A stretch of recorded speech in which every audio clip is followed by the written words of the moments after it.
पवित्रारोपण भूत शुद्धि योग पीठस्थ देवताओं द्वारा तथा प्रधान देवता के पार्षद अग्निदेव कहते हैं, मुने, अब मैं पवित्रारोपण की विधि बताऊंगा। वर्ष में एक बार किया गया पवित्रारोपण संपूर्ण वर्ष भर की हुई श्रीहरि की पूजा का फल देने वाला है। आषाढ़ शुक्ला एकादशी से लेकर कार्तिक की शुक्ला एकादशी तक के बीच में काल में ही पवित्रारोपण किया जाता है। प्रतिपदा धनद तिथि है। द्वितीय आदि तिथियां क्रमशः लक्ष्मी आदि देवताओं की है। यथा लक्ष्मी की द्वितीया, गौरी की तृतीया, गणेश की चतुर्थी, सरस्वती तथा नाग देवताओं की पंचमी, स्वामी कार्तिकेय की षष्ठी, सूर्य की सप्तमी, मातृकाओं की अष्टमी, दुर्गा की नवमी, नागों या यमराज की दशमी, ऋषियों तथा भगवान विष्णु की एकादशी, श्रीहरि की द्वादशी, कामदेव की त्रयोदशी, शिव की चतुर्दशी तथा ब्रह्मा की पौर्णमासी एवं अमावस्या तिथि है। जो मनुष्य जिस देवता का भक्त है उसके लिए वही तिथि पवित्र है। पवित्रारोपण की विधि सब देवताओं के लिए समान है। केवल मंत्र आदि प्रत्येक देवता के लिए पृथक पृथक बोले। पवित्र बनाने के लिए सोने चांदी और तांबे के तार तथा कपास आदि के सूत होने चाहिए। ब्राह्मणी के हाथ का काता हुआ सूत सर्वोत्तम है। वो न मिले तो किसी भी सूत को उसका संस्कार करके उपयोग में लेना चाहिए। सूत को तिगुना करके उसे पुनः तिगुरा करें और उसी से अर्थात 9 तंतुओं द्वारा पवित्रक बनाएं। 108 से लेकर अधिक तंतुओं द्वारा निर्मित पवित्रक उत्तम आदि की श्रेणी में गिना जाता है। पवित्रारोपण के पूर्व इष्ट देवता से इस प्रकार प्रार्थना करें, प्रभो, क्रियालोज जनित दोष को दूर करने के लिए आपने जो साधन बताया है देव, वही मैं कर रहा हूं। जहां जैसा पवित्रक आवश्यक है वहां के लिए वैसा ही पवित्रक अर्पित होगा। नाथ, आपकी कृपा से इस कार्य में कोई विघ्न बाधा ना आवे। अविनाशी परमेश्वर आपकी जय हो। इस प्रकार प्रार्थना करके मनुष्य पहले इष्ट देव के मंडल के लिए गायत्री मंत्र से पवित्रक बांधे। इष्ट देव नारायण के लिए गायत्री मंत्र इस प्रकार है, ओम नमो नारायणाय विद्महे वासुदेवाय धीमहि तन्नो विष्णु प्रचोदयात्। इष्ट देवता के नाम के अनुरूप ही ये गायत्री है। देव प्रतिमाओं पर अर्पित करने के लिए अनेक प्रकार का पवित्रक होता है। एक तो विग्रह की नाभि तक पहुंचता है, दूसरा जांघों तक और तीसरा घुटनों तक पहुंचता है। ये क्रमशः कनिष्ठ, मध्यम तथा उत्तम श्रेणी में परिगणित है। एक चौथा प्रकार भी है जो पैरों तक लटकता है। ये पैरों तक लटकने वाला पवित्रक वनमाला कहा जाता है। वो 1008 तंतुओं से तैयार किया जाता है। इसका महात्म सबसे अधिक है। साधारण माला अपनी शक्ति के अनुसार बनाई जाती है, अथवा वो 16 अंगुल से दुगनी बड़ी होनी चाहिए। कर्णिका, केसर और दल आदि से युक्त जो यंत्र या चक्र आदि मंडल है, उस मंडल को जो नीचे से ऊपर तक ढक ले, ऐसा पवित्रक उसके ऊपर चढ़ाना चाहिए। एक चत्र और एक आब्ज आदि मंडल चक्र में उस मंडल का मान जितने अंगुल का हो उतने अंगुल मान वाला पवित्रक अर्पित करना चाहिए। वेदी पर अपने 27 अंगुल के माप का पवित्रक अर्पित करें। आचार्यों के लिए, पिता माता आदि के लिए तथा पुस्तक पर चढ़ाने के लिए, जो स्वयं धारण करने के लिए जो पवित्रक बनावे, वो नाभि तक ही लंबा होना चाहिए। उसमें 12 गांठें लगी होनी चाहिए तथा उस पवित्रक पर गंध, चंदन, रोली या केसर लगाया गया हो, वो उसी में रंगा गया हो। ब्राह्मण, वनमाला में 2-2 अंगुल की दूरी पर क्रमशः 108 गांठें रहनी चाहिए, अथवा कनिष्ठ, मध्यम तथा उत्तम पवित्रक में क्रमशः 12, 24 और 36 गांठें रखनी चाहिए। मंद, मध्यम और उत्तम मालार्थी पुरुषों को अनामिका, मध्यमा और अंगुष्ठ से पवित्रक माला ग्रहण करनी चाहिए, अथवा कनिष्ठ आदि नाम वाले पवित्रक में समान रूप से 12-12 ही गांठें होनी चाहिए।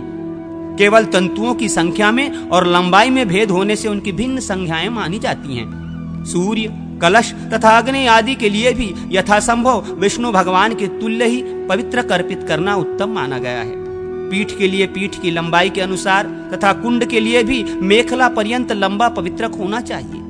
विष्णु पार्षदों के लिए यथाशक्ति सूत्र ग्रंथि देनी चाहिए, अथवा बिना ग्रंथि के ही 17 सूत्र चढ़ावें और भद्र नामक पार्षद को त्रिसूत्र, तिरसुत अर्पित करें। पवित्रक को रोचना, अर्गुर कर्पूर मिश्रित हल्दी एवं कुमकुम के रंग से रंग देना चाहिए। भक्त पुरुष एकादशी को स्नान, संध्या आदि करके पूजा गृह में जाकर भगवान श्री हरि का यजन करें। उनके समस्त परिवार को बलि देकर उनकी अर्चना करें। द्वार के अंत में श क्षेत्रपालाय नमः, बोलकर क्षेत्रपाल की पूजा करें। द्वार के ऊपर श्रीये नमः कहकर श्रीदेवी की पूजा करें। द्वार के दक्षिण देश में धात्रेय नमः, गंगाय नमः इन मंत्रों का उच्चारण करते हुए धाता तथा गंगा जी की अर्चना करें और वाम देश में विधात्रे नमः, यमुनाय नमः बोलकर विधाता एवं यमुना जी की पूजा करें। इसी तरह द्वार के दक्षिण वाम देश में क्रमशः शंखनिधिये नमः, पद्मनिधिये नमः बोलकर शंखनिधि एवं पद्मनिधि की पूजा करें। फिर मंडल के भीतर दाहिने पैर के पार्श्व भाग को 3 बार पटक कर विघ्नों का अपसारण करें। तदनंतर सारंगाय नमः बोलकर विघ्नकारी भूतों को दूर भगावे। इसके बाद ओम हा वास्तवधिपते ब्राह्मणे नमः इस मंत्र का उच्चारण करके ब्रह्मा के स्थान में पुष्प चढ़ावें। फिर आसन पर बैठकर भूत शुद्धि करें। सुवर्णमय चतुरस्थ पीठ को तथा इंद्रादि देवताओं को अपने युगल चरणों में स्थित देखते हुए उनका चिंतन करें। इस प्रकार शुद्ध हुए गंध तन्मात्र को रस तन्मात्र में लीन करके उपासक इसी क्रम से रस तन्मात्र का रूप तन्मात्र में संहार करें। इन 4 उद्भात वाक्यों को उच्चारण करके जानु से लेके नाभि तक के भाग को श्वेत कमल से चिन्हित शुक्लवर्ण एवं अर्धचंद्राकार देखें। ध्यान द्वारा यह चिंतन करें कि इस जलीय भाग के देवता वरुण हैं। उक्त 4 उद्धातों के उच्चारण से रस तन्मात्रा की शुद्धि होती है। इसके बाद इस रस तन्मात्रा का रूप तन्मात्रा में लय कर दें। इन 3 उद्धात वाक्यों का उच्चारण करके नाभि से लेकर कंठ तक के भाग में त्रिकोणाकार अग्निमंडल का चिंतन करें।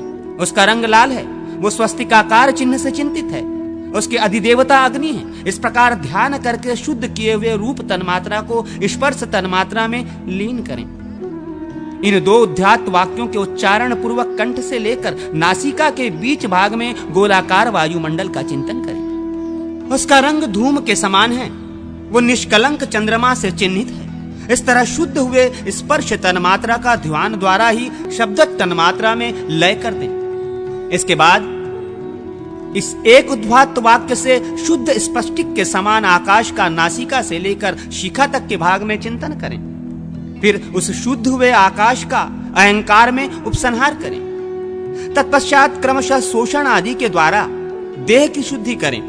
ध्यान में ये देखें कि यम बीज रूप वायु के द्वारा पैरों से लेकर शिखा तक का संपूर्ण शरीर सूख गया है। फिर रम बीज द्वारा अग्नि को प्रकट करके देखें कि सारा शरीर अग्नि की ज्वालाओं में आ गया और जलकर भस्म हो गया। इसके बाद मम बीज का उच्चारण करके भावना करें कि ब्रह्मरंध्र से अमृत का बिंदु प्रकट हुआ है। उससे जो अमृत की धारा प्रकट हुई है उसके शरीर के उस भस्म को आप्लावित कर दिया है। तदनंतर लम बीज का उच्चारण करते हुए ये चिंतन करें कि उस भस्म से दिव्य देह का प्रादुर्भाव हो गया है। इस प्रकार दिव्य देह की उद्भावना करके करन्यास और अंगन्यास करें। इसके बाद मानस याग का अनुष्ठान करें। हृदय कमल में मानसिक पुष्प आदि उपचारों द्वारा मूल मंत्र से अंगों सहित देवेश्वर भगवान विष्णु का पूजन करें। वे भगवान भोग और मोक्ष देने वाले हैं। भगवान से मानसिक पूजा स्वीकार करने के लिए इस प्रकार प्रार्थना करनी चाहिए। देवेश्वर केशव, आपका स्वागत है। मेरे निकट पधारिए और यथार्थ रूप से भावना द्वारा प्रस्तुत इस मानसिक पूजा को ग्रहण कीजिए। योग पीठ को धारण करने वाली आधार शक्ति को अनंत शेषनाग तथा पृथ्वी का पीठ के मध्य भाग में पूजन करना चाहिए। तदनंतर अग्निकोण आदि 4 कोणों में क्रमशः धर्म, ज्ञान, वैराग्य तथा ऐश्वर्य का पूजन करें। पूर्व आदि मुख्य दिशाओं में अधर्म, अज्ञान, अवैराग्य, अनैश्वर्य की अर्चना करें। पीठ के मध्य भाग में सत्वादि गुणों का, कमल का, माया और अविद्या नामक तत्वों का, काल तत्व का, सूर्यादि मंडल का तथा पक्षीराज गरुड़ का पूजन करें। पीठ के वायव्य कोण में ईशान कोण तक गुरु पंक्ति की पूजा करें। गण, सरस्वती, नारद, नलकुबर, गुरु पादुका, परम गुरु और उनकी पादुका की पूजा ही गुरु पंक्ति की पूजा है। सर्वसिद्धि और परसिद्धि शक्तियों की केसरों में पूजा करनी चाहिए। पूर्व सिद्धि शक्तियां ये हैं: लक्ष्मी, सरस्वती, प्रीति, कीर्ति, शांति, कांति, पुष्टि तथा तुष्टि। इनकी क्रमशः पूर्व आदि दिशाओं में पूजा की जानी चाहिए। इसी तरह इंद्र आदि 10 दिक्पालों का भी उनकी दिशाओं में पूजन आवश्यक है। इन सब के बीच में श्रीहरि विराजमान हैं। पर सिद्धा शक्तियां धृति, श्री, रति तथा कांति आदि हैं। मूल मंत्र से भगवान अच्युत की स्थापना की जाती है। पूजा के प्रारंभ में भगवान से यूं प्रार्थना करें, हे भगवान, आप मेरे सम्मुख हों, ओम अभिमुख, आप मेरे सम्मुख हों, ओम अभिमुखो भव, पूर्व दिशा में मेरे समीप स्थित हों। इस तरह प्रार्थना करके स्थापना के पश्चात अर्धपाद्य आदि निवेदन कर गंध आदि उपचारों द्वारा मूल मंत्र से भगवान अच्युत की अर्चना करें। इस प्रकार अग्निकोण आदि दिशाओं में क्रम से मूल बीज द्वारा अंगों का पूजन करें। पूर्व, दक्षिण, पश्चिम और उत्तर दिशा में मूर्त्यात्मक आवरण की अर्चना करें। वासुदेव, संकर्षण, प्रद्युम्न और अनिरुद्ध ये 4 मूर्तियां हैं। अग्निकोण आदि कोणों में क्रमशः श्री, रति, धृति और कांति की पूजा करें। ये भी श्रीहरि की मूर्तियां हैं। अग्नि आदि कोणों में क्रमशः शंख, चक्र, गदा और पद्म की परिचर्या करें। पूर्वादि दिशाओं में श्रांग, मुशल, खड्ग तथा वनमाला की अर्चना करें। उसके बाह्य भाग में पूर्वादि दिशाओं में क्रमशः इंद्र, अग्नि, यम, निऋति, वरुण, वायु, कुबेर तथा ईशान की पूजा करके नैऋत्य और पश्चिम के बीच में अनंत की तथा पूर्व और ईशान के बीच में ब्रह्मा जी की अर्चना करें। इनके मध्य भाग में व्रज आदि अस्त्रमय आवरणों का पूजन करें। इनके भी ब्रह्म भाग में दिक्पालों के वाहन रूप आवरण पूजनीय होते हैं। पूर्वादि में क्रम से ऐरावत, छाग, भैंसा, वानर, मत्स्य, मृग, शश, खरगोश, वृषभ, कूर्म और हंस इनकी पूजा करनी चाहिए। इनके भी ब्राह्म भाग में पृष्म, गर्भ और कुमुद आदि द्वारपालों की पूजा की विधि कही गई है। पूर्व से लेकर उत्तर तक प्रत्येक द्वार पर 2-2 द्वारपालों की पूजा आवश्यक है। तदनंतर श्रीहरि को नमस्कार करके बाह्य भाग में बलि अर्पण करें। श्री ओम विष्णु पार्षदेभ्यो नमः बोलकर बलिपीठ पर उसके लिए बलि समर्पित करें। ईशान कोण में ओम विश्वासय विक्वसेनात्मक नमः इस मंत्र से विश्वक्सेन की अर्चना करें। इसके बाद भगवान के दाहिने हाथ में रक्षा सूत्र बांधें। उस समय भगवान से इस प्रकार कहे, प्रभो, जो 1 वर्ष तक निरंतर की हुई आपकी पूजा के संपूर्ण फल की प्राप्ति में हेतु है, वो पवित्रारोहण या पवित्रारोपण कर्म करने वाला है। उसके लिए ये कौस्तुक मंगल सूत्र धारण कीजिए। ओम नमः। इसके बाद भगवान के समीप उपवास आदि का नियम ग्रहण करें और इस प्रकार कहें, मैं उपवास के साथ नियम पूर्वक रहकर इष्ट देव को संतुष्ट करूंगा। देवेश्वर, आज से लेकर जब तक वैशेषिक विशेष उत्सव का दिन न आ जाए, तब तक काम, क्रोध आदि सारे दोष मेरे पास किसी तरह भी न फटकने पावें।